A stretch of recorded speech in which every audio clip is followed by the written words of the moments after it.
മകരച്ചൊവ്വ ഉത്സവത്തിന്റെ കൊടിയേറ്റാണ് നമ്മുടെ കളരിക്കൽ അമ്പലത്തിൽ നടക്കുന്നത്.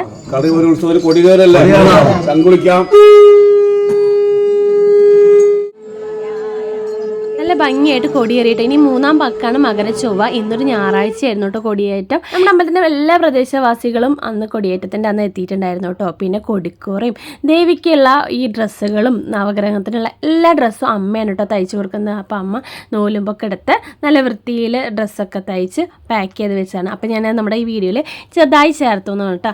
കൊടിയേറ്റത്തിൻ്റെ ദിവസം പറവെപ്പും ഉണ്ട് കേട്ടോ. അപ്പം അതിനുള്ള ഷീട്ടാക്കിയിട്ട് വന്നു.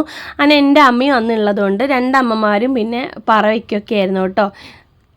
കൊടിയേറ്റം കഴിഞ്ഞ പറവെപ്പ് എല്ലാവർക്കും ചെയ്യാം കേട്ടോ. അതിങ്ങനെ റെസിപ്റ്റ് അയക്കാൻ മതി. എന്നിട്ട് 2 അമ്മമാരും അത് പറവയ്ക്കാൻ വേണ്ടിയിട്ടുള്ള കാര്യങ്ങളൊക്കെ ചെയ്തു. പറവയ്ക്കൽ കഴിഞ്ഞിട്ടുണ്ടെങ്കിൽ അതിൻ്റെ ചുറ്റും കോമരം നടന്ന് ആ പറ മെല്ലെ തട്ടിയിട്ട് പിന്നെ നമുക്ക് അതിന് പ്രസാദവും കാര്യങ്ങളൊക്കെ തരും കേട്ടോ. പിന്നെ നമുക്ക് അവിടെ നിന്ന് പായസം കിട്ടി. അതിന് ശേഷം അമ്മമാരുടെ വായനയും കാര്യങ്ങളും ഉണ്ടായിരുന്നു. പിന്നെ ഞാൻ തിരിച്ചു